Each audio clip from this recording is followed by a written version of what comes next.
माझी रांगोळी पूर्ण झाली आहे.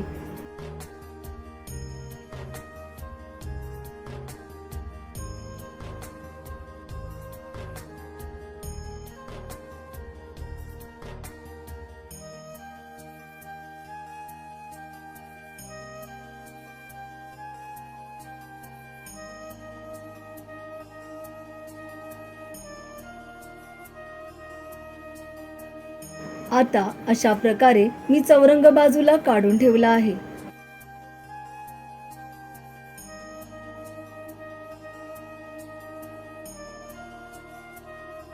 चौरंगाच्या जागेवर मध्यभागी मी स्वस्तिक काढत आहे.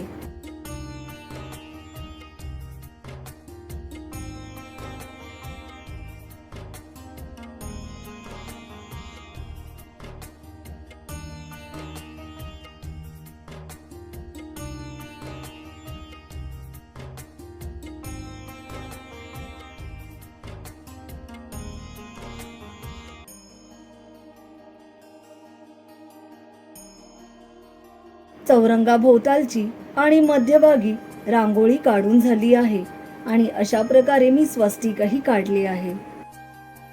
आता आपण रांगोळीच्या मध्यभागी चौरंग ठेवला आहे.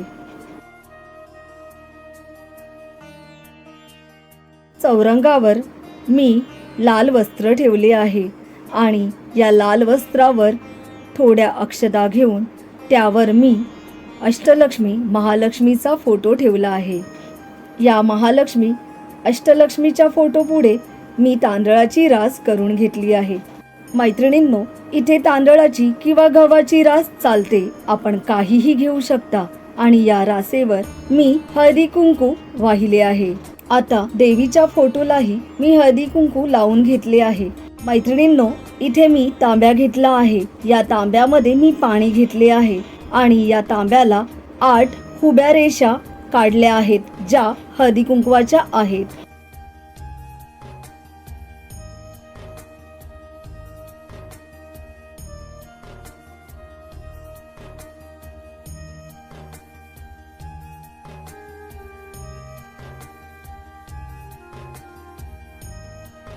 मैत्रिणींनो, तांब्यातील पाण्यात 1 सुपारी, 1 रुपयाचे नाणे, काही दुर्वा मी घेऊन पाण्यामध्ये घातले आहेत.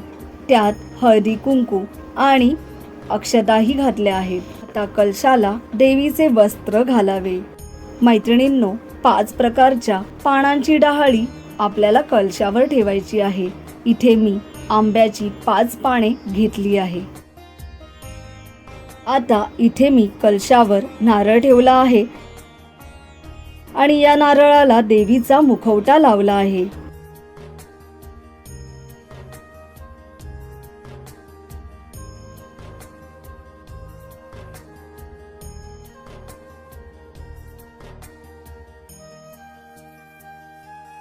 देवीला सर्व दागिने घालून सजवल्यानंतर मी इथे वेणी घालत आहे.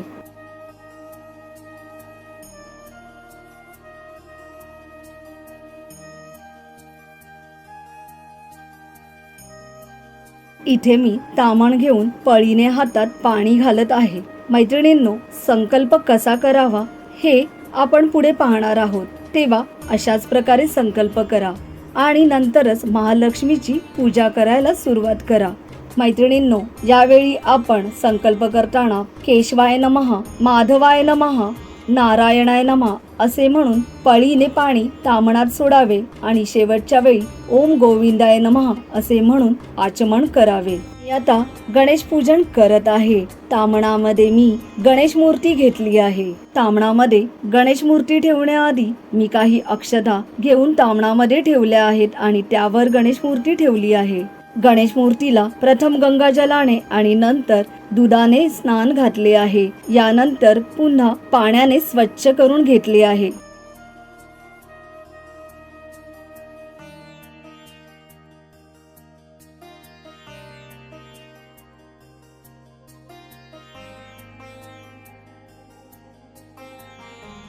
आता मी महालक्ष्मीच्या उजव्या बाजूला गणेश मूर्तीची स्थापना करत आहे.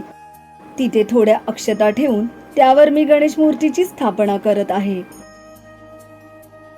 श्री गणेशाला केशरी तिलक लावले आहे आणि दुर्वा वाहिले आहेत.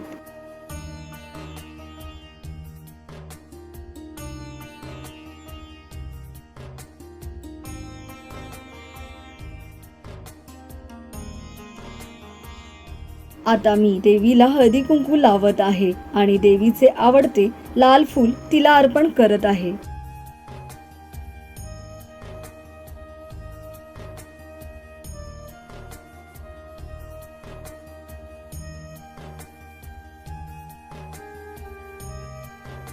आता मी देवी पुढे 5 विड्याची पाने ठेवली आहेत आणि या प्रत्येक विड्याच्या पानावर एक हळकुंड, एक अक्रोड, एक खारीक, एक बदाम आणि सुपारी ठेवली आहे. देवीला ओटीचे साहित्य ठेवले आहे आणि प्रत्येक विड्याच्या पानावर 5 प्रकारची फळे ठेवली आहेत.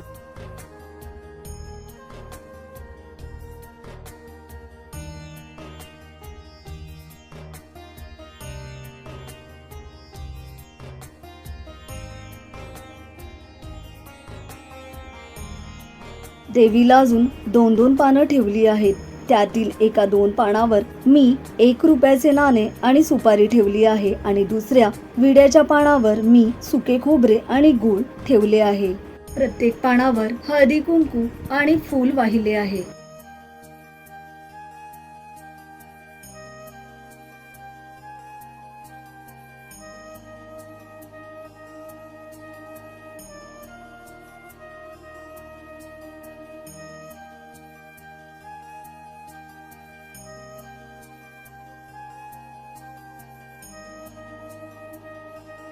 आता मी देवीला दूध, साखर आणि पाणी ठेवले आहे आणि त्यात तुळशी पत्र घातले आहे. आता मी तुपाचा दिवा लावला आहे आणि अगरबत्ती दाखवत आहे.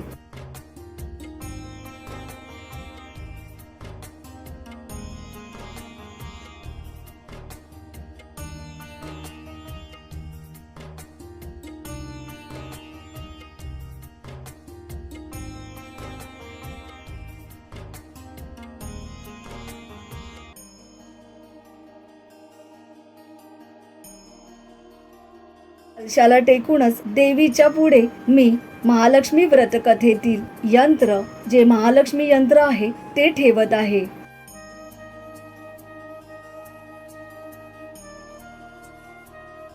माझ्याकडील मेरुपृष्ठ श्रीयंत्रही मी इथे ठेवत आहे. इथे मी तेलाची समई लावली आहे. यानंतर पूजेची मांडणी झाल्यावर आपण महालक्ष्मी व्रतकथा पुस्तकातील कथा देवी समोर वाचावी. यानंतर धूप आरती करावी, महालक्ष्मी अष्टकम वाचावे. अशा प्रकारे महालक्ष्मी व्रतकथा पूजन करावे. महालक्ष्मी व्रताची पूजा संपन्न झाली आहे.